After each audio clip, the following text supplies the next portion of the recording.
Marcus Aurelius is often remembered as the philosopher on the throne, the calm Stoic emperor whose private reflections somehow floated above the brutality of Roman power. That image is not entirely false, but it is too clean. What makes Marcus matter is not that he was a perfect Stoic icon. It is that he shows how difficult reason, self-command, and philosophy become when they are exercised from inside imperial power, where almost everything pressing on you is unstable, violent, and beyond your control. He was born in Rome in 121 as Marcus Annius Verus, into a respected family. Ancient biographies like to smooth lives into patterns, especially when they are writing about rulers who later became famous. So we should be cautious. Still, the picture of an unusually serious, disciplined young Marcus seems broadly credible. He was not simply lucky and then thoughtful afterward. He was shaped early for duty. His path to supreme power came through one of the more distinctive features of Roman imperial politics, adoptive succession. The Emperor Hadrian arranged for Antoninus Pius to succeed him, but only on the condition that Antoninus adopt both Marcus and Lucius Verus. That mattered enormously. Marcus was not just a talented young aristocrat rising by chance. He was marked out, educated, and prepared as a designated ruler, formed from early adulthood by the expectations of office. To understand why that matters, we need the Stoic background. In simple terms, Stoicism teaches that we must distinguish between what is in our power and what is not. Our judgments, choices, and conduct belong to us. Health, wealth, fame, success, other people's opinions, and much of what happens in the world do not.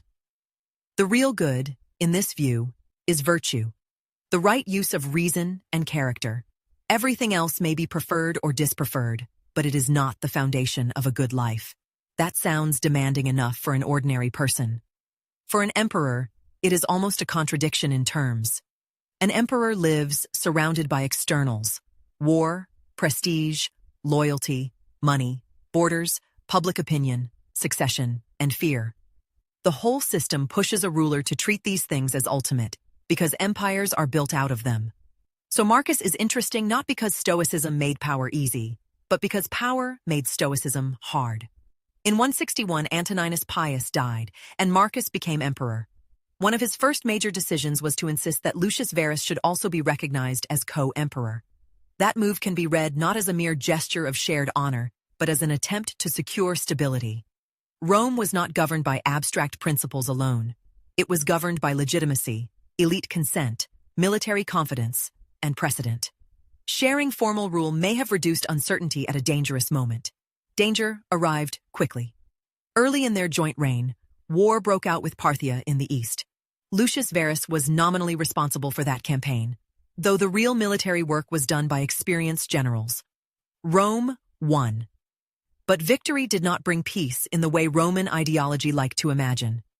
With the returning troops, a devastating epidemic probably spread through the empire, what we call the Antonine Plague. Its exact identity is uncertain. Smallpox is often judged the likeliest explanation, but that remains a judgment, not a certainty. What is certain is the catastrophic impact. The plague was not just a medical event. It was a structural blow. It meant fewer taxpayers, fewer recruits, and greater fear. It strained administration, transport, military capacity, and supply lines over a long period. It weakened the empire not only because people died, but because systems began to buckle under prolonged stress. An empire depends on movement, record-keeping, provisioning, confidence, and predictable response. Disease can corrode all of those at once. At the same time, the Danube frontier was worsening. Groups the Romans called the Marcomanni and Quadi pressed against and across the frontier. Here, too, the simple story is the wrong one.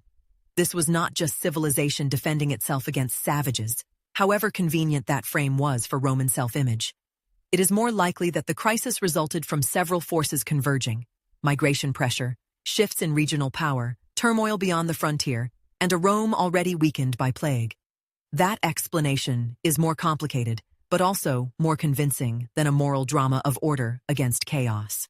So Marcus appears before us less as a philosopher who occasionally governed than as a ruler who philosophized between campaigns while facing cascading crises of war, disease, economic strain, and military pressure. That contrast matters. Philosophy in comfort can look elegant. Philosophy under repeated pressure looks different. It becomes repetitive, corrective, even harsh. That is one reason the so-called meditations matter. The title is a little misleading. This was probably not conceived as a polished literary work for a public audience. These were private notes, exercises in self-correction, and they were likely written largely during this period, probably in military settings. They do not read like the finished wisdom of a man serenely above events. They read like a person trying, again and again, to govern his own mind.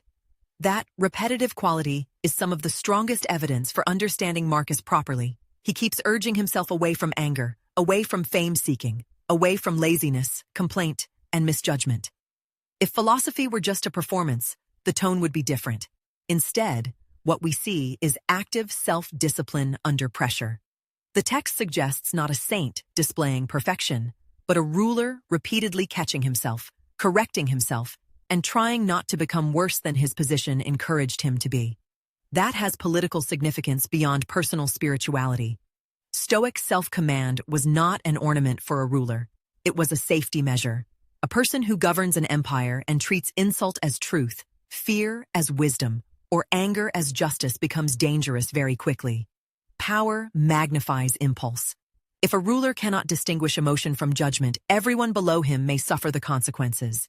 In that sense, Marcus's discipline matters because self-command and power can protect others, not only refine the self. But this is exactly where heroic idealization needs to be resisted. Marcus ruled an empire built on hierarchy, military violence, and slavery. Nothing in this story suggests that his philosophy led him to question that order at its foundation. Personal virtue did not equal systemic justice. He may have tried to govern himself well within the system he inherited, but that is not the same thing as transforming the moral structure of Roman rule. Inner discipline has value. It does not automatically produce a just society. The same caution applies when discussing Christians under his reign. The sources are complicated. There is no clear basis for claiming a systematic, empire-wide persecution personally launched by Marcus Aurelius. That stronger claim goes beyond what the evidence securely supports. At the same time, local and regional persecutions did occur under existing legal and social conditions. So the picture is neither simple innocence nor straightforward imperial campaign. It is another case where later memory can become cleaner than the evidence really allows. And then there is Commodus, perhaps the sharpest test of Marcus's legacy. Marcus made his son his heir. Why? The honest answer is that the reason is uncertain. Several explanations are possible. Dynastic continuity may have seemed the safest political option. The strains of the time may have made a direct hereditary succession look stabilizing. There may have been limited alternatives that seemed credible enough. But certainty is not available here. What is clear is that this decision has weighed heavily on his reputation, because it sits awkwardly with the image of the supremely rational ruler. That awkwardness is useful. It brings us back to the real value of Marcus Aurelius. He is not most interesting as a saintly emblem of Stoicism, polished for inspirational quotations. He is interesting as evidence of both the value and the limits of inner discipline and power. His writings show that self-command can be real, effortful, and politically meaningful. They also show that it does not free a ruler from history, institutions, violence, compromise, or error. Marcus matters then, not because he solved the problem of power, but because he exposes it. He reminds us that reason is hardest where the stakes are highest, that philosophy under pressure becomes a daily practice of correction, and that even serious moral effort may leave the larger machinery of domination intact. Historically, that makes him more valuable, not less. He is not a perfect model. He is a difficult one. Subscribe, enable notifications, and tell us in the comments which historical figure or idea we should explore next.